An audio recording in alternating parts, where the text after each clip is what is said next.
আজি বিদ্যালয় এখনৰ পৰিৱেশ দেখুৱাম চাওক কেনেকুৱা ধৰণৰ সুন্দৰ পৰিৱেশ নমস্কাৰ মই বৰ্ণিল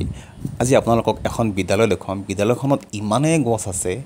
ইমানেই গছ-গছনি ফল-মূলৰ গছ ফুলৰ গছ আৰু ইফালে নধৰা গছ-গছনি আৰু আজিৰ তাৰিখত কিমান গৰম কিমান প্ৰচণ্ড গৰম এই প্ৰচণ্ড গৰমত আমি ৰক্ষা পাবলৈ আমি গছ-গছনি ৰোপণ কৰিব লাগিব আৰু এই বিদ্যালয়খনৰ মানে পৰিৱেশ ইমানেই ভাল ইমানেই সুন্দৰ ইমানেই সেউজীয়া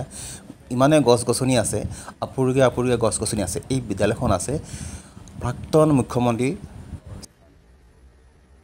সৰ্বানন্দ সোণোৱাল ছাৰৰ বাসগৃহৰ নিচেই কাষতে আছে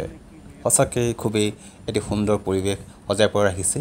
এই বিদ্যালয়খনৰ নামটো হ'ল এয়া মানকটা প্ৰগতি মধ্য ইংৰাজী বিদ্যালয়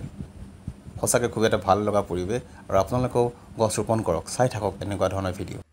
সঁচাকৈ বিদ্যালয়ৰ পৰিৱেশবিলাক প্ৰাকৃতিক হ'লে ছাত্ৰ-ছাত্ৰীয়ে তাৰ পৰা বহুত শিকিব পাৰে আৰু তেওঁলোকে আনন্দ লাভ কৰে আৰু ল'ৰা ছোৱালীৰ মন আনন্দ হ'লে শিক্ষা গ্ৰহণত সুবিধা হয় সঁচাকৈ এটা সুন্দৰ সুস্থ পৰিৱেশ থাকিলেহে ছাত্ৰ-ছাত্ৰীয়ে সুস্থ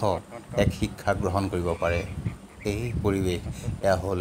মানকটা ডিব্ৰুগড় চহৰৰ নিজেই কাষতে আছে মানকটা ইয়াৰ পৰিৱেশ আৰু চাই থাকক আপোনালোকে ভাল পালে লাইক কমেণ্ট আৰু শ্বেয়াৰ কৰিবলৈ নাপাহৰিব ধন্যবাদ এইটো যোৱা বছৰ আহিছিলে লাইব্ৰেৰী গোটেইটো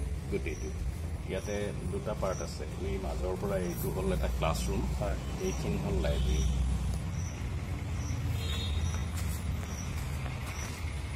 এইটো ইনগ্ৰেশ্যন হ'ব বুলি ক'লে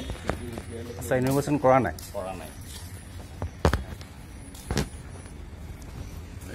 এইখন আচলতে LP